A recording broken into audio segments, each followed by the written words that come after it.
Yes, hello friends, what's going on? Welcome back to Football Therapy with me, your host, Jan. I hope you're doing well, friends. I really do hope that hopefully the audio should be louder for you now. I know some people were frustrated that perhaps the levels weren't appropriate and you were getting much louder ads than you were Yannick talking. So hopefully that's been remedied, and of course I get a whole new Mac Pro rig by the end of this week. Exciting! Trying to make the content better and better every single day. Welcome back to Chelsea News, of course. The twice daily show here on the channel where I reflect on the headlines, what's being said about Chelsea, giving you my opinion on it, more importantly asking for yours. Well, it's new kit launch day. We'll talk about that. I saw Feroz had a leak of what the new kit looks like. Actually looks very nice. Later on today, Chelsea will officially announce it. They'll probably do it as soon as I upload this video, but that's okay because we'll speak about it later. Look at some images and I'll give you my unfiltered raw reaction. Dybala's poured cold water on the transfer links, which is sad. Chelsea are on the brink of all the documents are signed for another young attacker, which Fabrizio Romano confirms. Datro Fofana going on loan to Bundesliga without an option to buy, and the issue with Caicedo. It's just so much to get into, mate. Strap yourselves in, get comfortable. Thank you for showing your support. Drop a like if you think the window's going well, and drop a like if you want to sign a striker still. Especially with Datro Fofana going. Not that we were going to look to him at all. Yes, do subscribe if you want to, and if you choose to do so, hit the bell, because things are popping off. It's the transfer window. We've got a new gaffer, we got a new squad, we got a new shirt, we're going to have a new sponsor, and I'll give you all that sweet, sweet juice. That sounds strange. Just subscribe. All right then, let's just talk about David Datro Fofana first. It was very exciting to talk about this, young Ivorian striker come in the time of darkness and pedal to, score loads of goals and be the Drogba regen and be this conventional number 9 that we need. Now, I'm not saying he won't play for Chelsea properly one day. He's still very young. He's just, he recently turned 20, isn't he? And he'd come from Molde. Or the Norwegian league. I think it was Molde. Anyway, you can't expect him, no matter how crap we were, and we were bad, he wasn't, ready to just be dropped into this Chelsea side. So a loan was always going to happen, and Chelsea will look to either make additional money off him, or eventually use him. The fact how he's a 20-year-old striker, and we've got Breuer and Jackson, and probably look to buy a senior striker, makes you think he might be a profit-making exercise. Anyway, he is going to Union Berlin for a season-long loan. And Union are good now, man. They had a really good season last campaign. They've come out of nowhere, and they've just been this team with continuity that had a really, unexpectedly good campaign. So that's really, really interesting. There'll be no option to buy, which is even more interesting, actually, because that kind of goes against what I said. Maybe Chelsea is just looking at this as a money-making exercise. Maybe they do believe in him to come back and play. Just let me know what you think of David Datro Fofana for the long-term. Comment down below. I'll be interested in reading your thoughts on that. Right, Fabrizio Romano confirms this is via Give Me Sports. This documents are signed. He is a Chelsea player, the £13 million attacker. Chelsea have all the signed documents for Santos Phenom Angelo Gabriel. Transfer guru Romano has told Give Me Sport exclusively, but we've already got the here we go for this 18-year-old. He's gained interest from English giants, and Romano believes that he will be announced as their latest arrival imminently. Chelsea transfer news, Angela Gabriel. Last month, The Athletic released a story that Todd Boehly and co. had a €15 million proposal for the youngster accepted, which will see him remain at the club. It says 2018 here, but that was 5 years ago. So I reckon 2000... Well, I have no idea, because it's only 28. Anyway, we'll just try and guess and read between the lines, whatever that means. The report claims that his current employers were seeking the full €60 million release clause. How do we buy him for €15 million then? but they buckled down to a quarter of their asking price. That is incredible. Since making his debut for the Brazilian club back in 2020, Angelo Gabriel has made 129 appearances. Wait, what? Hold on. This kid's 18. Hold on. Wait, he's 8. Wait, what? It's just blown my mind. I can't do the math. He's 18 years old, yet he's made 129 appearances.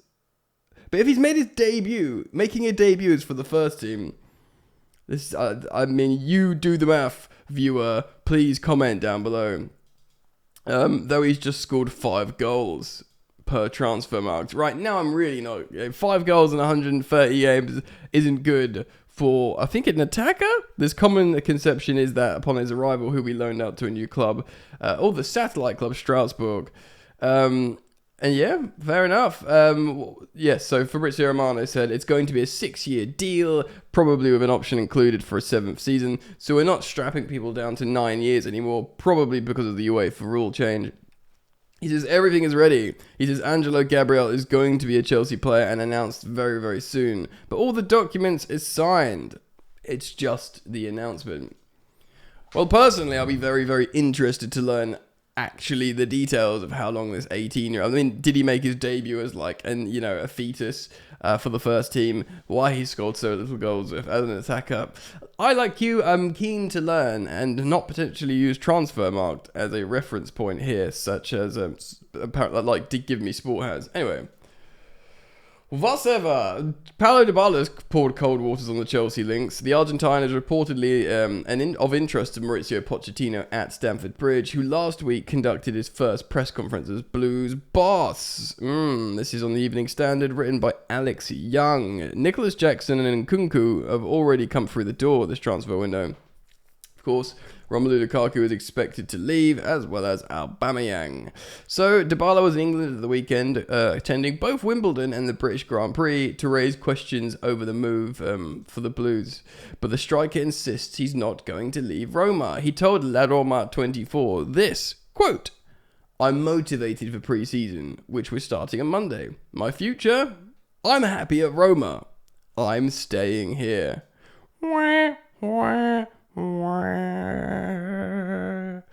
He's got a £10 million release clause, and we all got rather excited, including myself, that he might come as an excellent senior backup and option in the attack that is, of course, positionally versatile, left-footed, can play on the right-hand side, can play as a backup for number 10 behind Nkunku. Theoretically, it would have been a versatile player that would have been ideal for us, especially at such a ridiculously cheap price. We spoke yesterday that Thiago Silva was playing agent at the Grand Prix, came up to him and said, "Come on, dude, join Chelsea, or are you joining Chelsea?" Of which he didn't respond. And it turns out, if we're to believe his comments here, and why wouldn't we, it looks like he's not going to. So, pour one out for the Paulo Dybala dreams, ladies and gentlemen.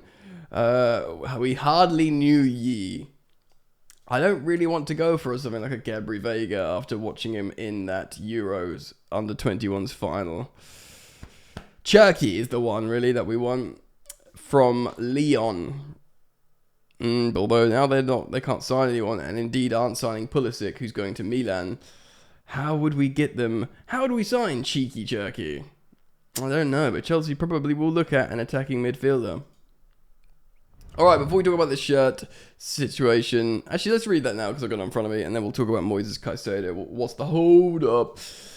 The Express writes, Chelsea endured a nightmare campaign. Why do we have to go through this again? Let's skip that part. Chelsea will emulate Barcelona by launching their new kit on Monday. Hey, that's today. Without a new main sponsor on the front, which actually...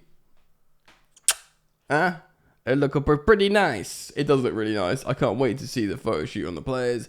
I think I will cop it. The fact that it's not got a shirt sponsor will please many Chelsea fans as well. So we had a £40 million a year deal with Free come to an end, and many of us are happy to see the back of them. And they're yet to agree in a sponsorship deal. We thought we might have Nintendo, but all these 90s teasers, they're just 90s teasers. Barcelona famously avoided having a main shirt sponsor for the entirety of the last century. Yeah, they agreed to have UNICEF logo on the front of their shirt in 2006 before switching to promote the Qatar Foundation in 2011. 2 years later, Qatar Airways had a place on the Catalans club jersey, with Rakuten taking over in 2017. And they currently promote Spotify now. Chelsea's lack of a shirt sponsor hasn't come through choice, as the Blues are set to agree a deal. Obviously we've spoken about this. They wanted Paramount Plus, the Premier League didn't grant it to them. It's a shame because it would have been a good sponsor, but it's part of the rules. So therefore it's on Chelsea for wasting their time, I think, personally, as much as it sucks. And they've pulled out of Stake.com. The West London Giants are currently engaged talks with other companies over a package sponsor for their front of shirt. But with the new season drawing ever closer, Blues Chiefs have decided to launch their new Nike kit without any front of logo appearing. But the club could send out brand patches for fans to iron onto their shirts once agreed. Look, man, if you're one of these people that have like a nice looking unsponsored shirt sent to you and you require a brand patch to be ironed on, then good for you, but bit lame. We're apparently looking desperate. Who's going to be our front of shirt sponsor? Look, there's an insider quote here that says, unless the club can pull a rabbit out of the hat, they'll be lucky to get more than £25 million per year at this stage of the cycle, a source told the aforementioned publication. Potential sponsors will be aware the club are getting desperate. Not only that, the club don't have Champions League football next season. True. So your sponsor won't be on the front of the shirt, but it's still Chelsea. It'll still be on FIFA or EA football, whatever it's going to be called now. And Chelsea are an exciting team of young Galacticos with a high-profile manager and, still the only team in London with a European Cup, etc. You're still sponsoring Chelsea, dude. Do you know what I mean? I wonder if they feel bad for doing all these 90s teasers when, young, impressionable men like me got really excited and thought Nintendo. Because that shirt with Nintendo, it just would have been a game changer. Granted, Nintendo aren't probably interested in sponsoring Chelsea, so it's just more of like a dream that we latched onto. Still, we will need a sponsor. I'll be very interested now to learn what it's going to be. It's anyone's guess. I mean, it could be anything at this point, Maybe they'll just take the £20 million that was offered from Allianz and see if they'll do a one season. Because Allianz looked good, didn't it, along the front? But they only offered 20, which is half of what 3 were paying us. Chelsea probably wanted to get more than what 3 were paying originally when they bought, or the new owners when they bought the club. But then they realised when we finished 12th that probably wasn't going to happen. Anyway, I think it's cool that fans will be able to buy it without a sponsor originally, and they have the option to do that. And it will look cool. Let me know what you think down below in the comments, and let's talk about Caicedo. Right, so Chelsea and Brighton have been locked in negotiations for this player for some time now. The player himself wants to come to Chelsea. Chelsea ideally want to fly out to America with him, but as time ticks on, that becomes less and less likely. Now, this is an interesting one because Brighton would have taken probably 80 million, 70 million plus 10 in add-ons. From what I'm reading from multiple reputable sources, they would have accepted 70 million plus 10, which I would have as well. But Chelsea, as is the new ownership model, they would do that, but they want to pay in a very fragmented way in terms of installments. And this is what Chelsea have done with Enzo. We paid 30 million for Enzo up front, and we pay the rest over like a very long time. So like Benfica have just chalked that up to like long-term revenue, like a few million every season or whatever, however much it is. So Brighton aren't down with that. They're like, look, mate, we're high rollers here. We're in Europa League, the middle tier European competition. We make lots of money.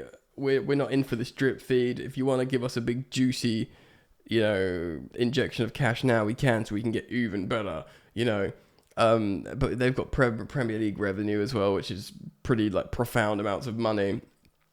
So they are, if it's suggested, if they are going to accept a long-term payment structure from Chelsea, like a really fragmented installments plan, that it's going to be around 100 million. And there is a suggestion that Chelsea are leaning into that and probably would rather pay more money in more installments, which is frustrating because ultimately the figure will be banded around. It will be thrown against us. It will be bantered against Chelsea fans. Look, there's Enzo for 105 million is a lot, but it's a sexy signing. He's just like World Cup winner, and he'll be doing more of the sexier things like long passing and assisting, and might take a free kick, and being this like all-round, all-action guy, where Caicedo would be more defensively predominantly, which is always less high profile in terms of exciting play on the pitch.